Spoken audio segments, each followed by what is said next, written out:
Le président Haïle Selassie est arrivé à New York pour participer à la 80e session de l'Assemblée générale des Nations unies.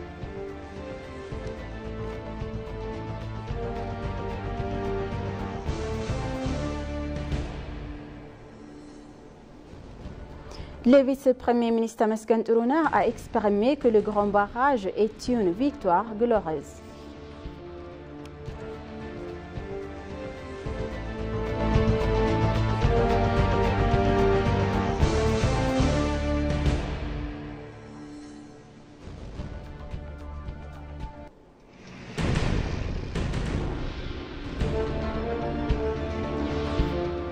Bonjour chers téléspectateurs et bienvenue sur ABC, c'est notre journal d'aujourd'hui, du mardi 23 septembre 2025. C'est moi, Samra Godada, avec le journal. Restez avec nous.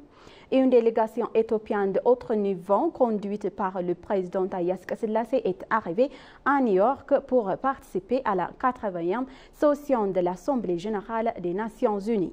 La délégation, qui comprend notamment le ministre d'État des Affaires étrangères, l'ambassadeur Adera Abera, ainsi que des représentants de diverses institutions, a entamé sa participation à ces sessions qui se tient à New York sous le thème Ensemble pour un monde meilleur, 80 ans et plus pour la paix et le développement des droits humains.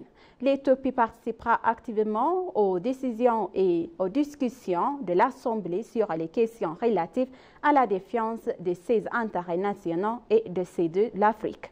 En outre, sa participation aux sciences pionnières, l'Éthiopie tiendra également de nombreuses réunions bilatérales et multilatérales en accordant la priorité à ses intérêts nationaux.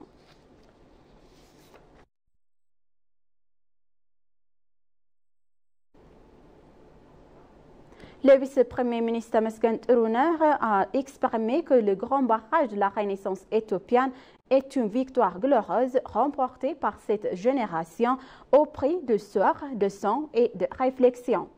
Le vice-premier ministre Tamasken Tourouneh a déclaré sur ses réseaux sociaux Harar qui rayonne encore aujourd'hui de couleurs et de la gloire de sa civilisation passée accomplit une marche victorieuse vers le développement avec l'achèvement du grand barrage de la Renaissance éthiopienne, héritage de cette génération. Il a ajouté que le grand barrage de la Renaissance, symbole de possibilités, fruit de la coopération et de la force de la solidarité, apportera une valeur ajoutée considérable aux régions comme Harar qui ont établi une existence pacifique et harmonieuse.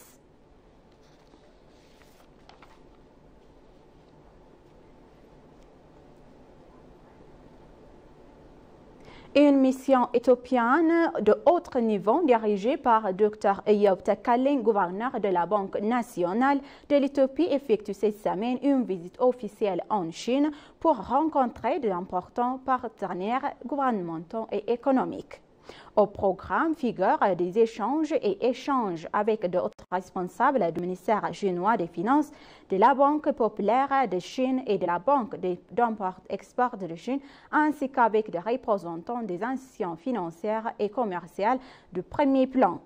La délégation présentera également les avancées réalisées dans le cadre du programme de réforme économique nationale, explorera également de nouvelles opportunités d'investissement et réaffirmera la volonté de l'Éthiopie de renforcer ses liens avec ses partenaires chinois. La mission illustre la profondeur du partenariat historique entre l'Éthiopie et la Chine et témoigne de leur engagement partagé à promouvoir une coopération économique durable et à bâtir des fondations d'une collaboration renforcée pour l'avenir.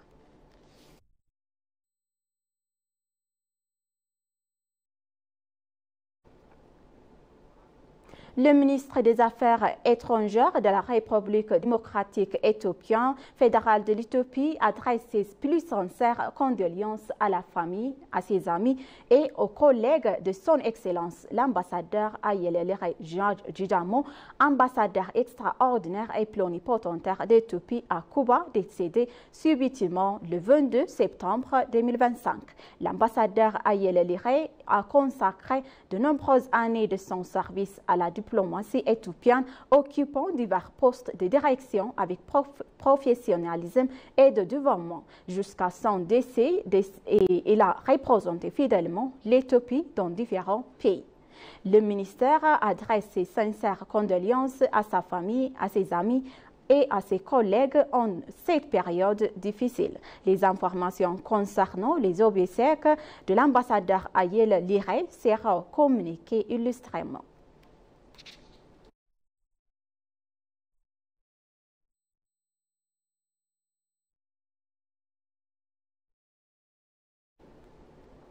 Des journalistes kenyans ont salué le grand barrage de la Renaissance éthiopienne comme un symbole puissant de la capacité de l'Afrique à se développer par ses propres moyens sans aide extérieure.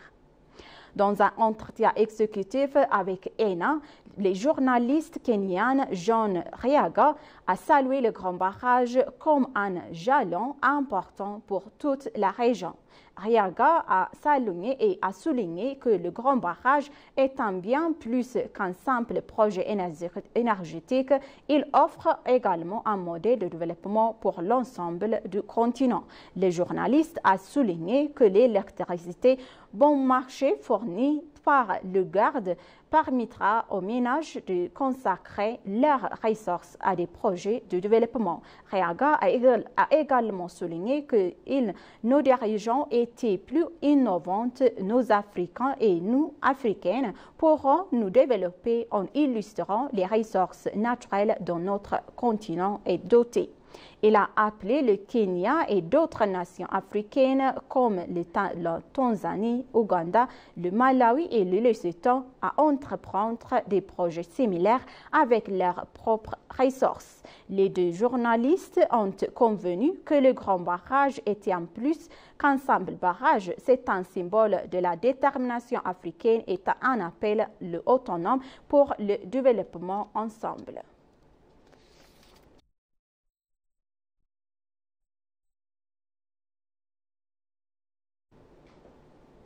Un atelier a été organisé entre l'autorité agricole éthiopienne et l'Organisation des Nations Unies pour l'alimentation et l'agriculture et diverses parties prenantes.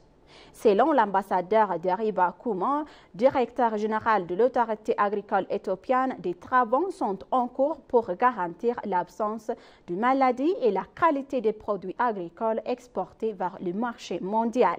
Il a expliqué qu'une étude a été menée sur les écarts et entre les normes de l'Organisation mondiale du commerce et les normes des produits de la production et à l'exportation.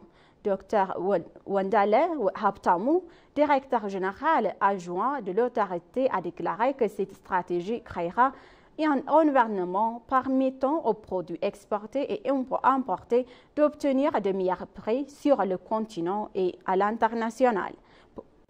Pour sa part, Farah Zamedki, chef du bureau Afrique de l'Est de l'Organisation des Nations Unies pour l'alimentation et agricole, a exprimé son soutien à la mise en œuvre effective de la stratégie élaborée conjointement. Elle a déclaré que nous travaillerons ensemble pour renforcer la protection physiothérapeute en Éthiopie et garantir que l'Éthiopie participe au commerce international conformément aux normes internationales.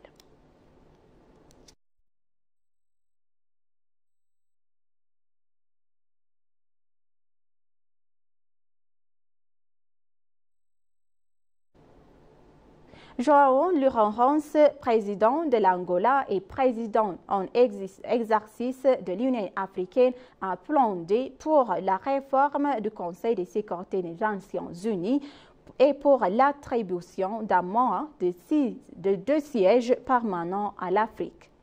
Lors de son discours au 7e sommet du comité de chefs d'État et de gouvernement de l'Union africaine sur la réforme du Conseil de sécurité, le président a souligné que le continent africain a le droit d'être membre de ce corps avec tous ses prérogatives y compris le droit de veto. Lors de cette réunion qui s'est tenue à New York dimanche, l'Orientation a exhorté qu'afin d'assurer une représentation équitable, les pays africains devraient également disposer de 5 sièges non permanents et permettant ainsi à l'Afrique de passer l'objet de décisions du Conseil à un acteur à part entière.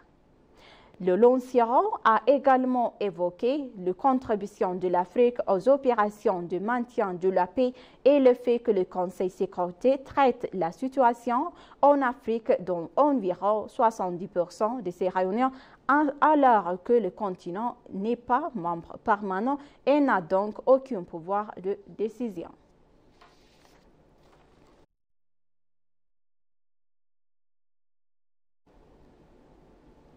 Un symposium culturel et logistique consacré au festival Yaoundé qui marque le passage de nouvelle année et de niveau militaire s'est tenu dans la ville de Hossana. Ce symposium a présenté des articles de recherche intitulés « Le rôle des valeurs culturelles et de l'unité et le développement communautaire de la nation Hadia ». Le symposium représentera des articles de recherche exploitant et explorant des efforts déployés pour transmettre la culture, la langue, l'histoire, les traditions et les costumes de la nation Hadia à la génération suivante. En marge du symposium, une exposition photo organisée par le département de la communication du gouvernement de la zone Hadia est une exposition sur la culture, le tourisme de Yaoundé, organisée par le Bureau de la culture et du tourisme de la zone, était également ouverte au public. L'événement a réuni la ministre des Femmes et des Affaires sociales, Ergo Getes Faye, le représentant en chef du gouvernement de l'État régional du centre d'Éthiopie, en chef de la section du Parti de la prospérité de l'Amont Auteur, ainsi que d'autres fonctionnaires fédéraux et régionaux, des anciennes et des universitaires locaux et des divers invités ont participé à l'événement.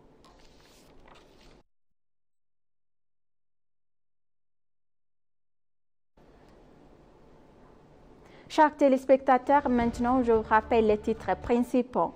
Le président Haïle Selassie est arrivé à New York pour participer à la 80e session de l'Assemblée générale des Nations unies.